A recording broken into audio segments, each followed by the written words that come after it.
Ladies and gentlemen, the ringing of that phone bell means mystery, adventure. Nero Wolfe's office, Archie Goodwin speaking. Mr. Wolfe? Yeah, he's right here. Who's this? Archie, hang up. Don't ask questions. You have a what? Archie, it's past your bedtime. Well, I'm afraid, Mr. Wolfe, it's past his bedtime. Your bedtime. It's a client, boss. That's what I was afraid of. Foolish. Hello? Hello? Well, why do you look so bewildered? He's coming right over. He says he's got a date with murder.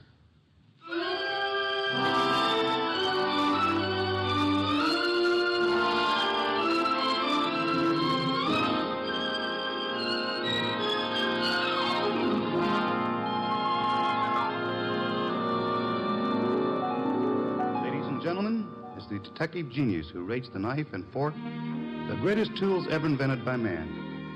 The ponderous, brilliant, and unpredictable Nero Wolfe, created by Rex Stout and brought to you in a new series of adventures over this NBC network in the person of Mr. Sidney Greenstreet.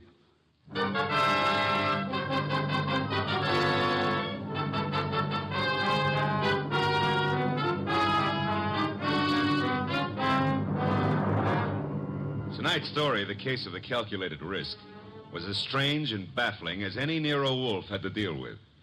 It started late one night when a big-shouldered man sporting a reddish beard and billing himself as Dave Caffrey pushed his way in, walked up to Nero Wolfe's desk, and rocked him with this opener. Tomorrow morning, Mr. Wolfe, I'm going to kill a man.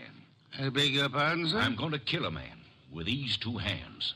I've been told strange things across this desk, Mr. Caffrey. This is the first time a murderer has confided his intention to me in advance. This man you speak of. I'm not telling you his name. I'm not telling you where I'm going to meet him. This session tomorrow is going to be private and personal. But if anything happens to me between now and then, I want you to take over. Mr. Caffrey, do you seriously think I could assist you in a matter of private vengeance? That's not what I'm asking. This guy deserves to die. I plan to kill him with these two hands, me, myself. But if I slip up, if he gets me first, I want you to see that justice is done. And I assure you, sir... I told you this guy deserves to die. Let me tell you why. Years ago down south, there were three men in business together, partners. Me and two others. Your notebook, Archie, if Mr. Caffrey doesn't mind. You're wasting your time, Wolf. The names I'll use will be phony. I won't give you anything you can check back on. We'll take our chance, sir. Please proceed. It happened in a town about 40 miles from the place where we had our business. We'd gone there to collect some money, the three of us. Carl, Mitch, and me. Dave Caffrey. But all we collected was bad news. So bad that Carl hadn't even given our right names at the hotel. Said he was scared some of our creditors would come hitting up on us for what we owed. Three of us had some drinks, and we'd been pacing around for nearly an hour. I can still remember the way Mitch stood and looked at me. And then up at Carl, when Carl suddenly pulled to a stop and came out with this idea of his. So, Dave, you've got 6,000 cash on hand. You counted it, Mitch. Well, didn't we make it 6240, Carl? Whichever. We've got this 6,000 odd, plus some slow accounts receivable against debts of 38,000. With three of us trying to live from the business, we haven't got a chance. Well, we ain't got much of a one, Carl, but... It's hopeless, Dave. With two partners, though. Two partners? You reckon on pulling out, Carl? I say we cut cards for it, Mitch. Low man drops out. Break up the partnership? After sticking together all these years? Wait a minute, Dave, wait a minute. Maybe Carl's right. Maybe this could work. Carl, you mean the low man drops out clean? Right now? Right now, Mitch. Other two to take over assets and debts and see if they can get this thing back in the black. Okay, Carl. Get the cards out. Dave? Well, that's what you guys want. Okay, then. Here's a new deck. Shuffle them, Mitch. All shuffled. Cut them, Dave. Go ahead, Mitch. You get first pick. Spread them if you like. Here goes. 6. Your turn, Dave. Okay. 9 of clubs. Lucky guy, Dave. That puts you in whatever Carl pulls. I'll pull it fast. There she is. An ace. Sorry, Mitch. That leaves you elected. Well, Mitch, I'm sorry, too. I guess we all had a fair whack at it, but... Hey, wait a minute. Let me see that ace again, Carl. Easy, Mitch. I said I was sorry, Look, but... Dave. Yeah, what is it, Mitch? All the aces are marked. Carl, I'm going to cram this dick right down your crooked throat. Look out, Mitch. He's got a knife. Oh. Carl, you... All right. I've cut him for keeps. What do we do now? What do we do? Look, Carl, I didn't mark those cards. I didn't kill Mitch. And what's more... Shut up, Dave. We're both in and out now. Come on. Let's get out of here.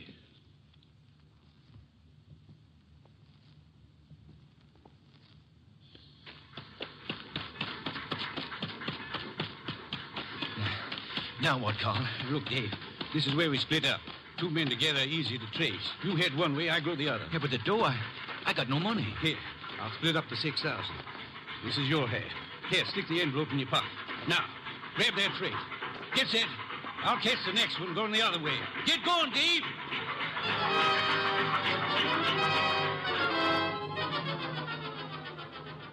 And that's how it was, Mr. Wolfe.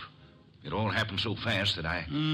This man you call Carl, he would seem to be one of the world's choice creatures, Mr. Gaffrey. When I thought to look in that envelope he gave me, I found $40 and a few folds of wrapping paper in it. I was mad enough to... Well, I got off the freight and intended to go back, but... Then I picked up a paper. And read all about the murder of your friend Mitch with the statement that Carl had accused you of the crime and that the police believed him in view of your escape. That's it. Classical, but not at all original. Well, I was young then and stupid. And I'd had those drinks to start with. And you spent the intervening years hunting down the man Carl, am I correct? Yeah.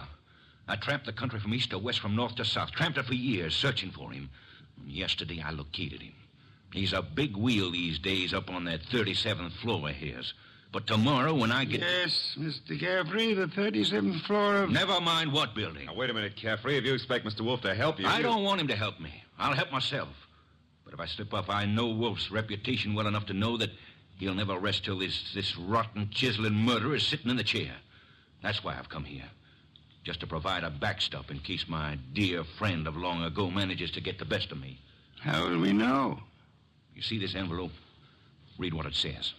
Nero Wolfe, 601 West 35th Street, New York. Delivered to him in case of my death. That's right. And this envelope is $500. Nearly all I've got in the world. Along with it, the full details on that knifing. Real names, dates. The proof you'll need in case I don't finish it up. Go on. Tonight, Mr. Wolfe, I'm going to give this envelope to the manager of the hotel where I'm stopping.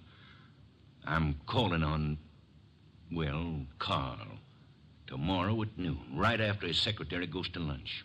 If I'm not back in my hotel at 1 o'clock tomorrow afternoon, the hotel manager will deliver this envelope to you. Is that clear? Perfectly. But you don't think I'm going to allow you to go through with this wire plan, do you? You can't stop me. And don't have Goodwin follow me. I'd lose him in 2 blocks. Good night. Shall I try to tail him, boss? It's no use, Archie.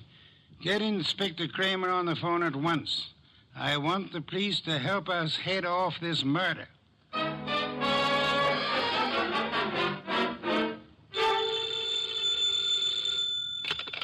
Nero Wolfe speaking. It's Archie. I'm calling from the morgue. And? They found Caffrey's body in a subway washroom, mugged and stabbed.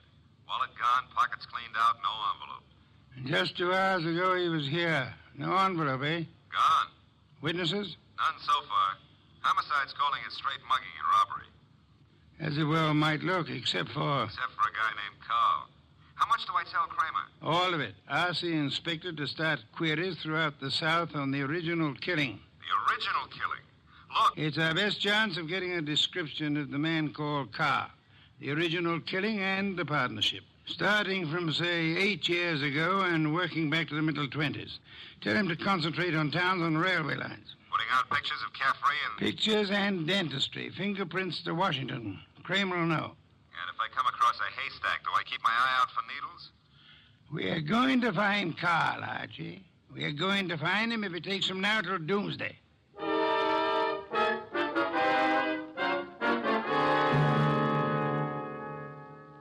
Mr. Wolfe, let's face it, we're licked. Licked, Archie? 3 days now. We found Caffrey's hotel here in New York. No traceable phone calls. Not a witness has turned up on that subway washroom party. And Kramer says he's getting nowhere with those answers from the Southland. The original story is bound to come slowly, Archie.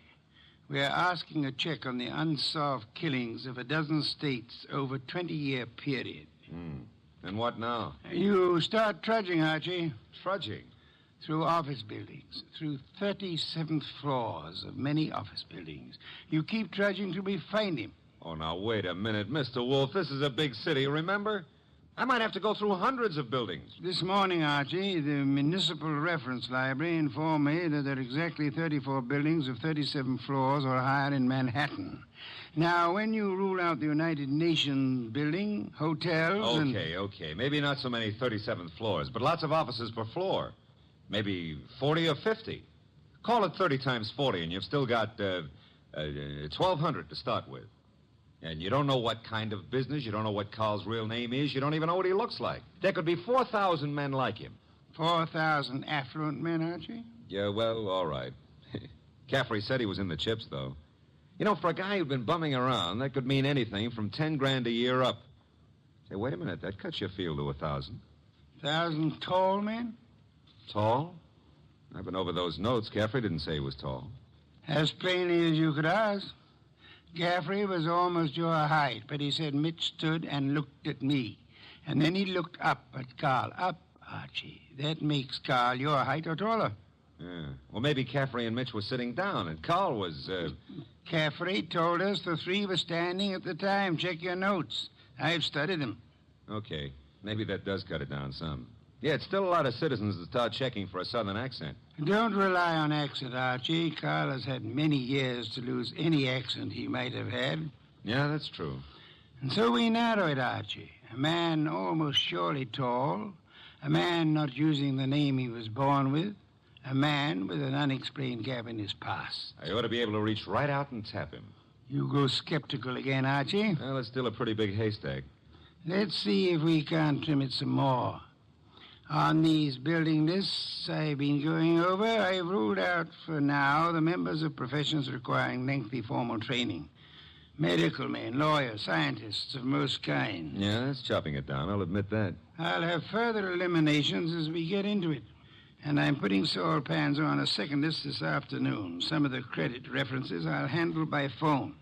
So I start trudging, huh? You start trudging. And remember, Archie, since you'll probably be operating through secretaries, you're looking for a murderer named Carl, not for a new set of telephone numbers to brighten your winter.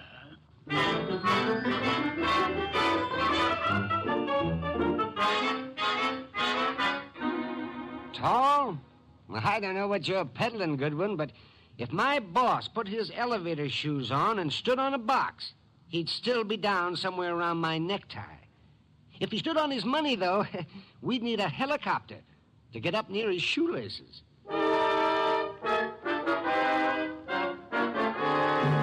Oh, Miss Tunis, do you mind if I sit down? Why, of course not, Mr. Goodwin. Oh, thanks. You know, I've been in 12 offices on this floor, and you're the first girl who's seen the importance of this survey first crack out of the box. Well, I'm sort of new here, and I try to pay attention. Oh, you're not just beautiful. You've got a head on you. Is Mr. McLean in? Well, he's at lunch right now. Lunch? Oh, that reminds me. Know any good restaurants up this way? Well, I was just going to the downstairs drugstore myself, but I wouldn't say Well, that... come on. Put your bonnet on and let's skip the drugstore. This meal is on the Executive Resources Survey.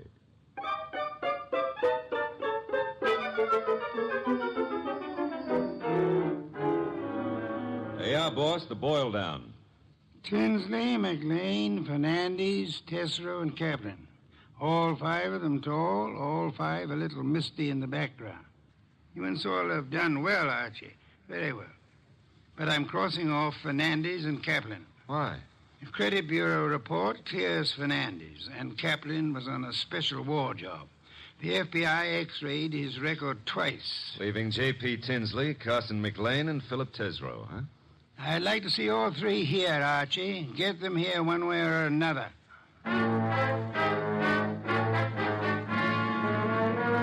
And so you do admit that Tinsley isn't your real name? Mr. Wolfe, are you a blackmailer or what? I'm a licensed private investigator, sir. Any disclosure you make will be kept in confidence, provided it doesn't touch on the case I'm engaged on. You haven't said what the case is. I don't intend to. If you prefer to explain this mysterious gap in your background at the district attorney's office... Well, I'm using the name Tinsley because I've got an undivorced first wife out on the coast. We broke up 20 years ago, but she said she'd see to it that I never married again. And she knew where I was today. Well, I don't say I'm a saint, but she's a vindictive woman. I see. May I have names, dates, and places starting 1924?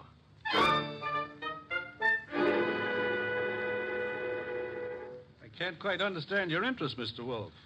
It's rather complicated, to put it briefly, Mr. McLean. I'm working in the interest of a client. Our people have found this puzzling gap in your background, and I'd appreciate such clarification as you may be able to supply. But I told you, Mr. Goodwin, I was raised and educated in the Orient. Until 32, I was in business with my father in China. Where you say your father died? Died. With the Depression, I returned to New York, started this importing business in a small way, weathered through the early 30s, and I think my bankers can assure you of my standing today. They've done so. Carson, McLean and Company has an excellent credit rating. Thank you, Mr. Wolfe. To switch somewhat abruptly, Mr. McLean, would you happen to remember how you spent the evening of the 19th? Of this month? Of this month? Well, I could hardly... Wait. You say the 19th. Would that have been on a Tuesday? Yes, it was Tuesday. Well, that simplifies it. I'm nearly always at the office on Tuesday nights dictating the revisions in our weekly wholesalers' lists. Let me see. Yes, I was there on the 19th. Had a tray sent in. Miss Tunis and I worked till just after midnight.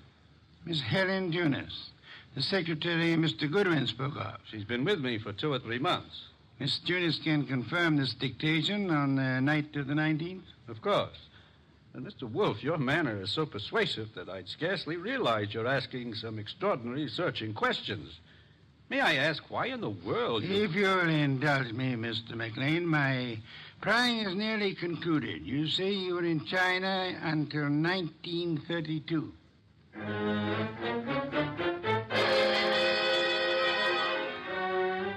Mr. Tesreau, I'll be brutally frank. We know that your name's not Tesreau. And we know that you served a prison term from 34 to 38 for arson. I'd like some straight answers. I didn't say I wouldn't answer your questions. The past can remain your own, provided... Look, Mr. Wolfe, I've been going straight for 12 years. And this business of mine is on the level. Now, if this is a shakedown... I'm asking where you were on the night of the 19th. And I'm telling you I stayed in town. I ate alone. And I went to a movie. I caught the 11:35 for Stanford. And that's all there is to it. You're denying that you were ever in business in the South? I was born in the South, but I haven't been back there since I was a kid. What about the arson? I put in 4 years squaring for that mistake. Let's start again, Mr. Tesreau. You say you were in Cincinnati in 1931.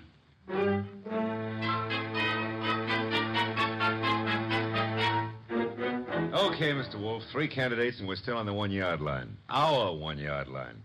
Tesreau, McLean, Tinsley. No, rule out McLean. He gave references enough for those years in China. And with Helen Tunis, he's got the one firm alibi we've laid on to. Caffrey was killed before midnight. With conditions as they are in the Far East, Archie, it'll be weeks before cables came back on McLean's claims. Claims? You figure the whole Chinese background's a fake? I want you to see Miss Tunis again, Archie, taking all precautions for her safety. And this is one time I give you permission to ply her with all the attentions you can contrive. Are we far enough to pull tails on any of these 3? I've got Saul pans on Tesreau, and Saul promised to have men on Tinsley and McLean. Pictures of the 3 have gone to Kramer for circulation in the South. Oh. No answer yet from the coast on Tinsley, huh? Not yet. For the moment, Archie, you'll concentrate on Helen Tunis.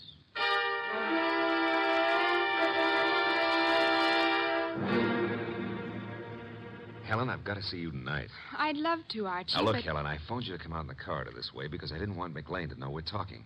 Do you still say you got that new mink coat on your own money? Mr. Goodwin, I don't know what right you Helen, have if you to... get 5 guys to buy your stuff, it's your business, Mr. McLean said his wife might be sending detectives around. Well, you can go right back to your old Mrs. McLean and tell her that I... Easy, Helen, easy. He was dictating to me. You know, baby, the harder you lie, the prettier you look. But if this is a fake alibi, and if you keep propping it up, you're going to find yourself in trouble. Bad trouble. Now, how about it? Do I see you at your apartment tonight, or would you rather come down with me to Nero Wolfe's right now? Archie, All right. I can't go with you now, and I've got a dinner date with my aunt tonight that I can't break, but I'll try to be back at my apartment by 11.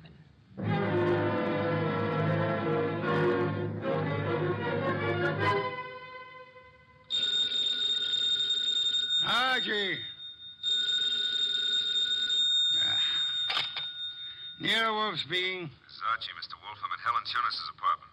Well, I could cut my throat for not making her come with me this afternoon. trouble? Not for her anymore, poor kid. I got here 3 minutes ago and found her strangled. Couldn't have happened more than half an hour ago. McLean. McLean. Didn't Saul Panzer say he was getting a tail on him? He was a new man, and he lost him. I should have left you on McLean, Archie. Yeah, we were both wrong. What do you want me to do? Phone the police immediately. Well, this is 32nd Street. I'm only 3 blocks in a job from the office. What if I come back and call from there? Come back then. I'll phone Kramer myself. Mr. Wolfe, I'm still kicking myself for that. Look out, Archie. Too late, Mr. Wolfe. Keep coming right in, Goodwin, with your hands up. No, I wouldn't try that. McLean. And keep your hand out of that desk drawer, Wolfe. This time you're too late, McLean. My hand's in the drawer, and I think I'll leave it there. You don't think I'd shoot? I'm sure you would. But you've got 2 of us to cover now. No, Archie, don't try to draw yet. How'd you get in here, McLean? He surprised me after making his way in through the area way below, and of course it had to be Fritz's night out. I caught your fat friend just 2 seconds before he could get in his call to the police, Goodwin. I overheard his talk with you from the hallway here. My apologies for not crying out sooner, Archie. Get your hand out of that drawer. Pull it out without the gun, Wolfe, or I'll let you have it now. I refuse to, McLean. Seems obvious that you mean to kill us in any case. I'm afraid that's true, Wolfe. But when you called me here and Goodwin started making dates with Helen Tunis... Poor kid, I told her not to talk to you. She didn't, Goodwin. I've been scared of you and Wolfe since I followed Colby here that first night. Colby? You knew him as Caffrey. I caught up with him afterward in that subway washroom. No, keep that hand up. And watch that gun of yours, Wolfe. When I found that envelope on him and read the letter to you contained in it, I knew he hadn't spilled the whole South Carolina story to you. South Carolina? Would the original knifing have been taking place anywhere near Hampton or Jasper counties? Hampton County. But our business is over the line in Georgia. It doesn't matter now.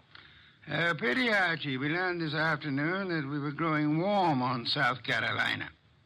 Mr. McLean, may I ask what you hope to achieve by this insane project of disposing of Mr. Goodwin and myself? I'm buying time, Wolfe. I've $90,000 in small bills in that bag there, plus a plane ticket to Buenos Aires. I've got a silencer on this gun. If you 2 aren't found till tomorrow morning, I'll be out of the country before they start looking for me. You don't think the police will put out an alarm for you when they find the body of Helen Tunis? Goodwin left it to you to report that, remember? Let's remind ourselves to be prompter on reporting deaths, Archie. Starting with our own, Mr. Wolfe? Glad you can take it that way, Goodwin. You actually think you can knock the 2 of us off? I'm about to find out, Goodwin. One moment, McLean. You've never been a real gambler. You know that. With marked cards, of course. But you're not the man to face a sure loss now. A sure loss? The loss of your life. Within seconds after you try to pull that trigger. I told you I had a silencer. You think anyone will hear the shots? There'll be more shots than you count on. My hand's on a pistol now in this drawer, and Mr. Goodwin has a .38 in his shoulder holster. You can't shoot through the desk, and Goodwin won't get a chance to draw. You're an intelligent man, McLean. Vicious, but intelligent. May I describe the certainty of your immediate death if you don't throw that pistol on the desk and give yourself up? There are 2 of you, I know that, but... McLean, you must be aware that in the actual fact, exceedingly few men are killed instantly by a single shot, even from a pistol of heavy caliber. The one you hold is a .32. And it's a .45 in that drawer, McLean. I assure you, McLean, that neither of us will surrender the weapons we have.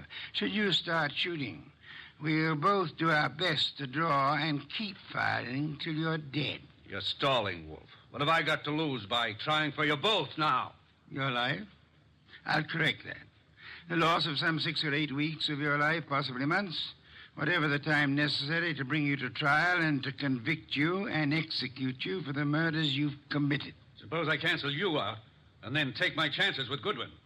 A better choice, but still a dubious one.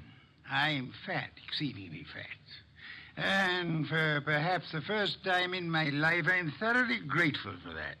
My bulk affects the calculation, McLean. McLean, you could pull off all 7 shots and still not hit Mr. Wolfe where it counts. If you have to start, you better start on me. You exaggerate, Archie, and I thank you for the gallantry of it. No, it's quite likely that with 2 or 3 shots, McLean might well dispose of me, but not with your first shot, McLean, and we'll not permit you many more than your first. Look, if I promise to do no more than tie you 2 up to give me my head start, will you toss in your guns? Of course not. Do I speak for us both, Archie? Check. I say let's start it now. Wolf, if I give you half of what's in that bag, would you forget these admissions I've made and help on my defense? I've told you I refuse to bargain. I think that I shall count 5. If your weapon hasn't been tossed on the desk by then, I'll do my best to get my pistol into action. Are you in accord, Archie? Start counting. Wait a minute, Mr. Wolf. 1. If I trade half that bag for no shooting and 1 hour's start, no tying up, just your promise that... 2. All the bag for a half-hour start, 90,000. 3. Are you ready, Archie? All set, sir. Except if you're the one who walks out of this, call up every number in my little red book, huh? And tell each girl I was thinking of her just before you got the 5. Agreed. I resume 4. Okay. You win. Holy sweet Susan, it worked. Commendable choice, McLean, for us at least. You see, I'm afraid I forgot to mention one slight factor which might have operated in your favor. What's that, boss? I must confess, Archie, that my 45 is in the upstairs den where I took it to oil it last night. Holy cow, you didn't have a gun? Why, you dirty... Take it easy, McLean. I've really got one. Oh, by the way, Mr. Wolfe, signal's off on those women, huh? When my heart gets back down out of my throat, I'll call them myself. I'll trouble you for a beer first, Archie. And then, if you'll be good enough to phone Inspector Kramer, you can bid him pick up his triple murderer. The one-time cutter of cards. Fortunately for us, who's never been a real gambler.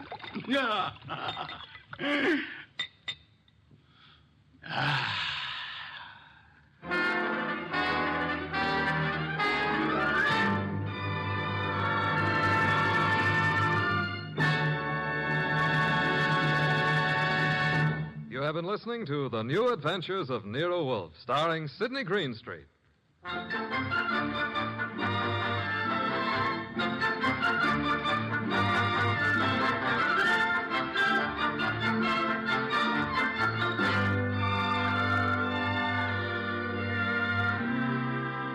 Tonight's transcribed story was based on the characters created by Rex Stout. This is an Edwin Fadiman program produced and directed by J. Donald Wilson. In the cast were Gerald Moore as Archie Goodwin and Lorraine Carter, Bill Johnstone, Howard McNear, Herb Butterfield, and Vic Rodman. Next week at this same time, Nero Wolfe and Archie will bring you The Case of the Phantom Fingers. Don Stanley speaking. 3 chimes mean good times on NBC.